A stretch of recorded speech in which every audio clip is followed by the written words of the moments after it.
Hello guys, ఈరోజు మనం senior actor Brahmaji గారు, అలాగే ఆమని గారు మెయిన్ లీడ్ లో యాక్ట్ చేసిన బాపు అనే మూవీ యొక్క రివ్యూ ఇప్పుడు మనం చూద్దాం. మీరు ఆల్రెడీ థంబ్నేల్ చూసారు కదా. బలగం మూవీ ఫేమ్ కొమరయ్య తాత ఈ మూవీలో మెయిన్ క్యారెక్టర్ చేశాడు. మూవీ మొత్తం ఆయన చుట్టూ తిరుగుతుంటుంది.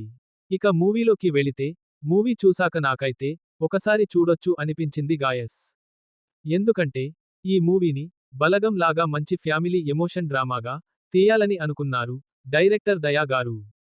కానీ ఈ మూవీ బలగం మూవీ అంత లేదు భయ్యా.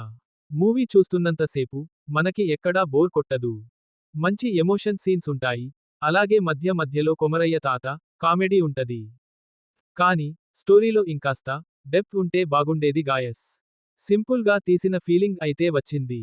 ఇంటర్వెల్లో వచ్చే ట్విస్ట్ బాగానే ఉంటది. క్లైమాక్స్ దాకా మనల్ని బోర్ కొట్టనివ్వకుండా చేస్తారు. మధ్య మధ్యలో అవసరాల Srinivas and Dhanya Balakrishna love track చూపిస్తూ మూవీని క్లైమాక్స్ వరకు నెట్టుకెళ్లారు. ఎవ్వరి రోల్ కి వాళ్ళు పర్ఫార్మెన్స్ అయితే బాగానే ఇచ్చారు. క్లైమాక్స్ సీన్ మాత్రం కొంచెం డిఫరెంట్ గా ఉంటది. అంటే మనం ముందుగానే ఊహించుకుంటాం, కానీ కొంచెం మారుతుంది అంతే.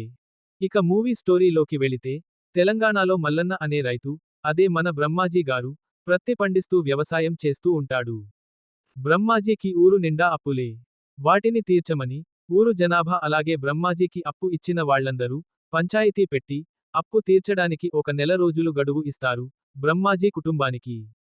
ఆ అప్పులు తీర్చడానికి మన బ్రహ్మాజీ గారు ఏం చేశారు, అప్పు ఎలా తీర్చాడు, అప్పు తీర్చడం కోసం తన కన్న తండ్రినే చంపడానికి ప్లాన్ చేశాడా లేదా అనేది మనం మూవీ చూసి తెలుసుకోవాలి. ఇది గాయస్, డైరెక్టర్ దయా గారి డైరెక్షన్లో వచ్చిన బాపు మూవీ రివ్యూ. వీడియో నచ్చితే ప్లీజ్ లైక్ చేయండి. ఇటువంటి మరిన్ని మూవీ అప్డేట్స్ కోసం మన ఛానల్ని సబ్స్క్రైబ్ చేసుకోండి.